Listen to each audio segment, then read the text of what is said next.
On that day, I thought my wife would be thrilled to hear my story. But she clearly stated, "Going together is impossible." Since we started living separately, she has become more lively. She even wears clothes I've never seen before in front of me. I couldn't help but start suspecting her actions, and eventually, I took such drastic measures. Witnessing a side of her I never knew. My name is John. I just turned 50 last month. I may not be at an age where congratulations are expected, but my wife, Susan, prepared a feast, and our children surprised me with gifts to celebrate. Blessed with such a wonderful family, I truly am lucky. I'm grateful for everything, especially since Susan has been managing our home and raising our kids so well. We met at work and dated for 2 years before we got married. She wanted to keep working for a while, and did, but after finding out she was pregnant, she reluctantly quit her job because I wanted her to stay at home. The belief that the wife should manage the home and the husband should earn for the family might be old-fashioned, but I just can't seem to change that mindset. Susan seemed to understand and never complained. So, I thought she agreed with it. But that was just my assumption. I created an atmosphere where she couldn't voice her opinions, and maybe I just convinced her to agree with me. And I was under the illusion that our family was harmonious. After that, Susan gave birth to our son, Tyler, and 3 years later, our daughter, Lily, was born. In my career, I was given important responsibilities, leading a life that could be described as smooth sailing. I had subordinates at work who relied on me. I was competent in my job and enjoyed riding my motorcycle on weekends. I took pride in being a capable man. Once both kids started elementary school, Susan expressed her desire to work again during school hours. Considering she had wanted to continue working even after marriage, it's possible that the decade she spent as a stay-at-home mom, from Tyler's pregnancy to Lily's elementary school years, felt suffocating. However, back then, I couldn't understand her feelings. "You want to work. Isn't my salary enough? We'll need more money as the kids start taking lessons and such." "That's exactly why I want to work, so I can fully support what they want to do," she said with sparkling eyes. But back then, I failed to notice that spark in her eyes and ended up saying, "Susan doesn't need to worry about money. I learn enough, and you just need to support what the kids want to do." I couldn't bend my policy of providing for my wife and children. It never occurred to me that Susan wanted to work for reasons other than money. Perhaps understanding my stance or simply being dismayed by it, Susan swallowed her words about wanting to work and never mentioned it again. That didn't mean our marriage was falling apart. We would go out as a family on weekends and take trips during long holidays. I thought we were a happy family. Susan, as a homemaker, took perfect care of the house every day, looked after the kids well, prepared delicious meals, and waited for my return. The kids were also growing up to be obedient and nice, engaging in activities like baseball and piano. I'm truly grateful for everything, as it was all possible because my wife stayed at home and took good care of our children. My son graduated from college, had a child right away, got married at 23, and became a father. Lily is enjoying her college life at 20. I continued to focus on development work in the field, and my efforts were recognized when I was offered a transfer. I was asked to become the head of a new factory in a certain town and to get involved in training newcomers. At that time, I had just turned 50. Unable to give an immediate answer, I spent the whole day contemplating by myself. With Tyler having moved out and Lily being in college, the kids have grown up enough to live without their parents. Leaving behind our comfortable life for the countryside, I began to think that spending time there with my wife might actually be nice. Without consulting my wife, I decided to accept the transfer order. That day, after work, I went home and broached the subject of the transfer to my wife. For some reason, I was convinced that she would be thrilled with the idea and would definitely follow me. However, her response was not what I had imagined. "I can't go with you." "What did you say just now?" I asked again, doubting my own ears. "I don't want to sell this house. Plus, Lily is still living with us, so I can go with you." Since she had never expressed her own will so clearly before, I felt rejected and became dejected. Feeling deflated, I was sitting there when my wife continued. "Besides, my parents are not in good health. I can't just leave them behind." Faced with that, I had no choice but to agree. "Yeah, it would be worrisome to move with them not feeling well. All right, I'll go alone then. I'll come back on weekends." "That sounds good. I'll prepare a feast for you on weekends," she said, softening her previously tense face into a smile. Having always agreed with me before, her sudden opposition made me start to feel a slight distrust towards her. The following month, I went alone to the site of the new factory, marking my first solo assignment. Initially, as the construction was still underway, I worked from a makeshift prefab office, handling training and other operational tasks. During that time, I spent my weekends returning home to my waiting wife and daughter. As the factory got busier and completion neared, my trips home became less frequent, sometimes every 2 weeks or once a month. One day, I decided to return home unexpectedly, without informing my wife. "I'm home," I announced as I opened the front door, only to find the entrance cluttered with bags and cardboard boxes from deliveries, which was unusual for my tidy wife, and shoes scattered about. Are you back today?" she asked in a flustered manner, starting to tidy up the entrance. "I just thought I'd come home since work has slowed down a bit, but what's with this mess?" I inquired, concerned about her well-being. "Sorry, I caught a cold and have been bedridden," she said with a wry smile. "Are you okay? Don't push yourself too hard." "Thank you, I haven't been shopping, so how about we eat out today?" she suggested. We decided to go out for a meal. However, when she returned after changing, I was surprised to see her in a long skirt, a departure from her usual pants, and carrying an unfamiliar bag. "Wow, you've changed your style. It's been a while since I've seen you in a skirt." "Do you think so? This is a hand-me-down from Lily. She said she didn't need it anymore, so I decided to wear it," she replied nonchalantly. I wanted to believe her, but the distrust that had arisen when she refused to move with me resurfaced, and I began to doubt her. I thought about confirming with Lily but didn't want to involve her in our marital issues, so I remained silent.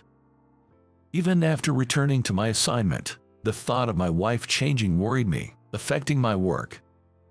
It was unimaginable that my wife, who always cared for and worried about me, could be paying attention to another man. I didn't want to imagine, let alone believe, that she could betray me.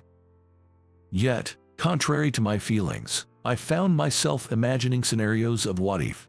As I became more distracted, I was reprimanded more frequently.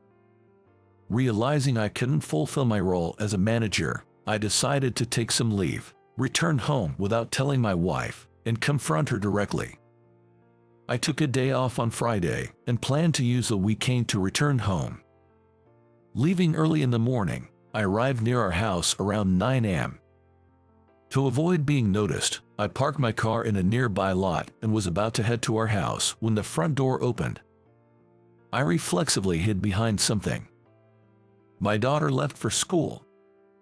"I'll see you later," I observed my wife waving goodbye to our daughter. Now that my daughter was gone, only my wife would be at home, so I hurried to follow her, only to see her also leaving the house, presumably to go somewhere. Spying on someone felt uncomfortable, but I followed my wife discreetly from a distance.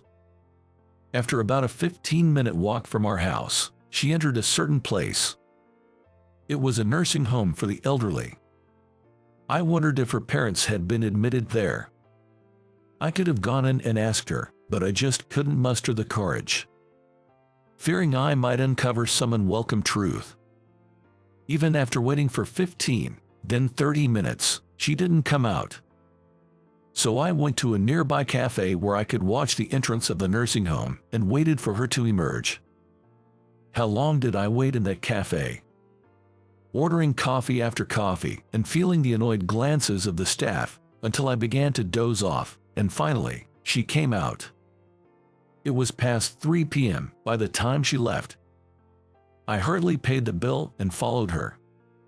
While following her, I felt like I was in some detective TV show, excited by the thrill of the chase, even though it felt out of place. However, she wasn't heading towards any supermarket or familiar area. Could it be that she was meeting someone? The excitement turned to a nervous anticipation. Could I confront her if I discovered a hidden side of her?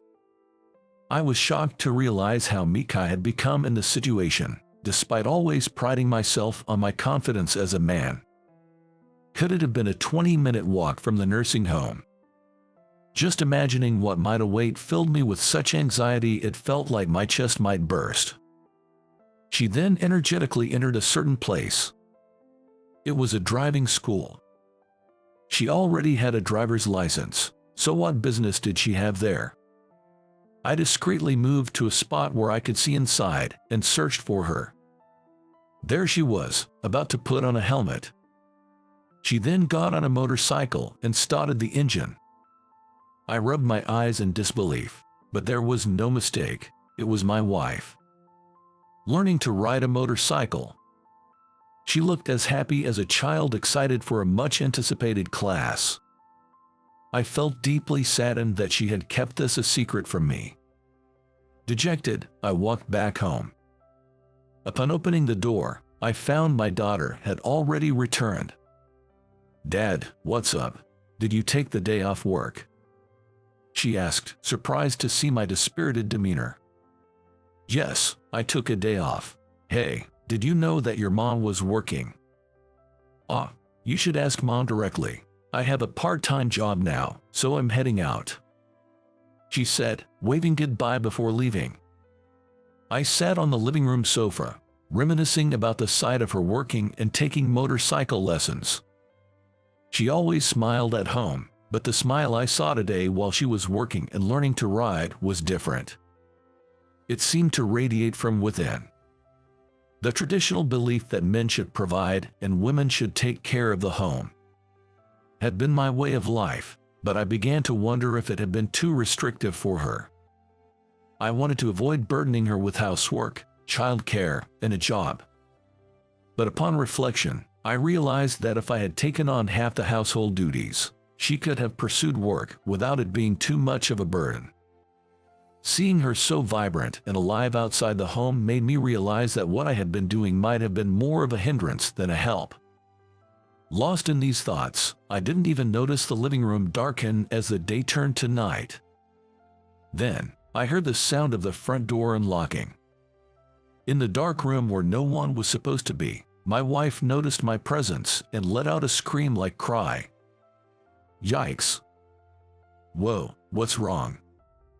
I hadn't even realized I had startled my wife and approached her, speaking up.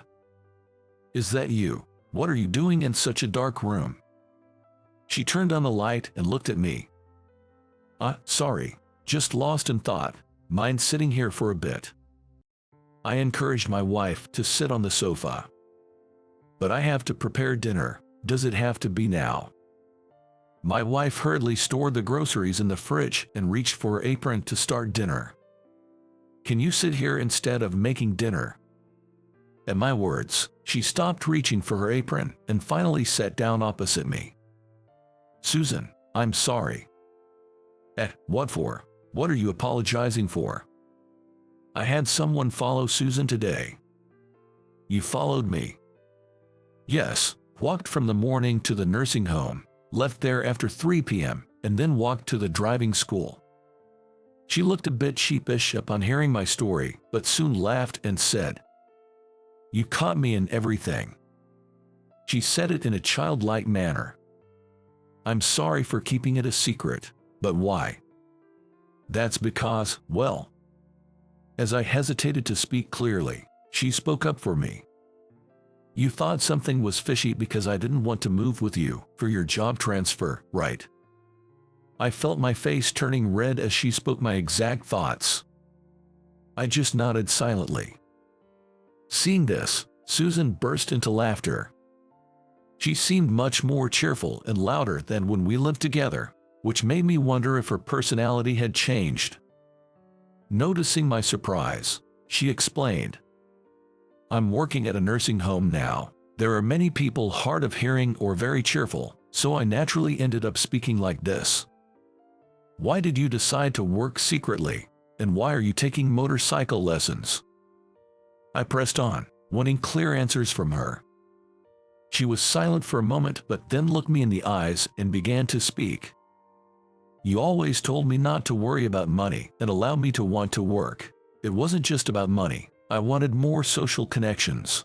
Staying at home every day, waiting for the kids, cooking meals, and then it all starts over again. I couldn't bear the thought of my life being just about being a housewife. I wanted to talk to people outside of our family. She shared her true feelings, looking away and then back at me. So when you mentioned the possibility of relocating for work, I thought it was my chance. I couldn't boldly go against your wishes of keeping me as a housewife while living together. That's why I said I wouldn't move with you and took up the nursing job I had been invited to by a friend. It's tiring, but it's refreshing. It makes me feel alive. And then, one thing led to another, and I thought I'd get my motorcycle license. You were interested in motorcycles. The first time I rode a motorcycle was with you. I always enjoyed the wind on my back when I rode with you. But then I thought, shouldn't I be more than just protected by you all the time? I want to be with you for a long time and enjoy your hobbies too. Every time you went on a bike ride, I wished I could share that joy with you. So that's how it was. I had it all wrong. Hearing her inner thoughts made me want to hug her tightly right there and then. A strange misunderstanding. Don't tell me you thought I was cheating. She laughed off my embarrassed demeanor, finding it funny. No, it's just that you seemed so lively since I've been gone, and seen you in skirts, I got worried. That's absurd. I'm still the same, whether now or before. It's because you work so hard that I can pursue what I want now. I'm very grateful for that. So, once I get my bike license, there's something I want us to do together. Will you listen? Of course. With a beaming smile, she said, I want to go on a bike tour with you. I've always wanted to try touring. Bike touring. I want to ride a bike and visit various tourist spots. Hearing this, I made a decision. I returned to my transfer location and devoted myself to training my successor. Then, having nurtured talents capable of passing the baton to the next generation, I opted for early retirement from the company. By that time, I had reached the age of 55. Both my company and subordinates tried to persuade me to stay, but I had accomplished everything I could. Believing that passing the baton to new individuals is also the duty of those above, I decided to step down gracefully. After retiring, I returned home and instead of settling into a quiet life of retirement, I took over the household chores, cleaning, laundry, and cooking in place of my wife, who works in caregiving. I also ended up taking care of our eldest son's children. Since my daughter-in-law was pregnant with their third child, I offered to help by taking care of the grandchildren, hoping to be of some use. It seems he would have preferred to ask my wife, but I boasted, I've taken care of you guys too. Leave it to me with confidence, which led to me picking up the 5-year-old and 4-year-old grandkids from kindergarten almost daily and spending the afternoons playing with them. Grandpa, whose bike is this red one, and which one is yours? This one here is your grandma's. We're planning to go out on these bikes this weekend. Wow, that's cool. I want to ride a bike too. When you're a bit older, get your bike license, and then we can all go out together with Grandma and me. After dropping the grandkids off at home, preparing dinner and waiting for my wife to return from work became my daily routine. Now, I can fully understand her desire to stay connected with society. If I could, I'd tell my younger self, understand what your wife is feeling. Support her as she shines. That's why I keep telling my son, almost naggingly, consider your wife's feelings. It's your duty as a husband to support her. I might be the last person to say this, but it's something I learned from the most important person in my life. Now, what about making some pudding for the grandkids' snack tomorrow? Imagining their happy faces, I felt excited about the start of my second life.